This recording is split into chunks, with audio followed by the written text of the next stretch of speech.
رسول اللہ صلی اللہ علیہ وآلہ وسلم نزول قرآن کے وقت بہت سختی محسوس فرمایا کرتے تھے، اور اس کی علامتوں میں سے ایک یہ تھی کہ یاد کرنے کے لیے آپ اپنے ہونٹوں کو ہلاتے تھے۔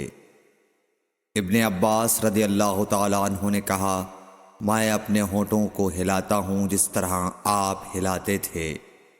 سعید کہتے ہیں، میں بھی اپنے ہونٹ ہلاتا ہوں جس طرح ابن عباس رضی اللہ تعالیٰ عنہ کو میں نے ہلاتے دیکھا۔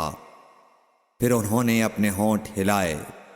ابن عباس رضی اللہ تعالیٰ عنہ نے کہا، پھر یہ آیت اتری کہ اے محمد، قرآن کو جلد جلد یاد کرنے کے لیے اپنی زبان نہ ہلاؤ، اس کا جمع کر دینا اور پڑھا دینا ہمارا ذمہ ہے۔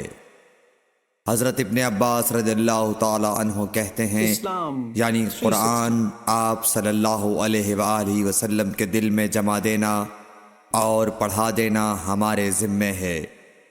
پھر جب ہم پڑھ چکے تو اس پڑھے ہوئے کی اتباع کرو۔ ابن عباس رضی اللہ تعالیٰ عنہ فرماتے ہیں، اس کا مطلب یہ ہے آپ اس کو خاموشی کے ساتھ سنتے رہو، اس کے بعد مطلب سمجھا دینا ہمارے ذمہ ہے۔ پھر یقیناً یہ ہماری ذمہ داری ہے کہ آپ اس کو پڑھو، یعنی اس کو محفوظ کر سکو۔